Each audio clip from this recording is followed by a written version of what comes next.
કામ કરવા પર વ્યક્તિને ગ્રેજ્યુઇટીનો લાભ મળે છે. આ એક પ્રકારનો રિવોર્ડ છે જે ઈમાનદારીના નામે કર્મચારીને આપવામાં આવે છે. નમસ્કાર દર્શક મિત્રો, ખબર છે .comમાં હું માલવિકા આપનું સ્વાગત કરું છું. મિત્રો, આજે આપણે વાત કરીશું ગ્રેજ્યુઇટી વિશે. જી હા, તમે કોઈ પણ કંપનીમાં 5 વર્ષ નોકરી કર્યા બાદ કંપની છોડો છો તો તમને રિવોર્ડ મની મળે છે. આ રિવોર્ડ મનીની રકમને ગ્રેજ્યુઇટી કહેવાય છે. આવી સ્થિતિમાં સવાલ એ ઊભો થાય છે કે શું નોટિસનો સમયગાળો પણ ગ્રેજ્યુઇટીના સમયગાળામાં ગણાય છે? ચાલો આ વિશે વધુ જાણીએ. લાંબા સમયથી એક જ કંપનીમાં કામ કરવા પર વ્યક્તિને ગ્રેજ્યુઇટીનો લાભ મળે છે. આ એક પ્રકારનો રિવોર્ડ છે જે ઈમાનદારીના નામે કર્મચારીને આપવામાં આવે છે. કંપની દ્વારા આપવામાં આવતી રિવોર્ડની રકમને ગ્રેજ્યુઇટી કહેવામાં આવે છે.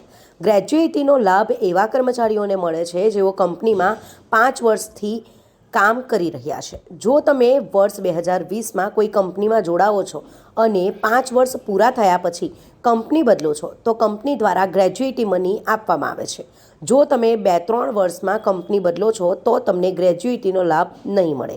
ગ્રેજ્યુઇટીને લઈને ઘણા કર્મચારીઓના મનમાં પ્રશ્ન એ આવે છે કે શું નોટિસનો સમયગાળો પણ તેમાં ગણાય છે?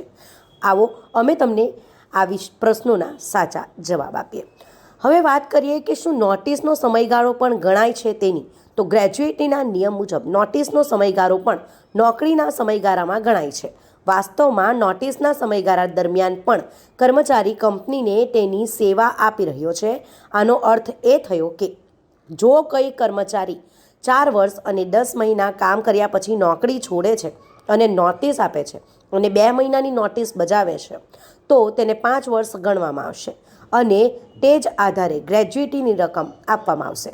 ગ્રેજ્યુઇટી 5 વર્ષથી ઓછા સમય માટે પણ ઉપલબ્ધ છે. ઘણી પરિસ્થિતિઓમાં કાર્યકાળ 5 વર્ષથી ઓછો હોય તો પણ કર્મચારીને ગ્રેજ્યુઇટીનો લાભ મળે છે. જો કે નિયમો અનુસાર જો કોઈ કર્મચારીએ 4 વર્ષ અને 8 મહિના સુધી કામ કર્યું હોય તો તે ગ્રેજ્યુઇટીનો હકદાર છે. ગ્રેજ્યુઇટી એક્ટ 1972 મુજબ જો કર્મચારી સાથે કોઈ અકસ્માત થાય છે જેમાં તે પોતાનો જીવ ગુમાવે છે અથવા અપંગ થઈ જાય છે તો આવી સ્થિતિમાં પણ તેને ગ્રેજ્યુઇટીનો લાભ મળે છે. આ પરિસ્થિતિઓમાં 5 વર્ષ સુધી કામ કરવાનો નિયમ લાગુ પડતો નથી. આવા સંજોગોમાં નોમિની ગ્રેજ્યુઇટીની રકમ મેળવે છે. નોકરીમાં જોડાતી વખતે કંપની ફોર્મ F ભરાવે છે જેમાં કર્મચારી ગ્રેજ્યુઇટીની રકમ માટે નોમિનીનું નામ આપે છે.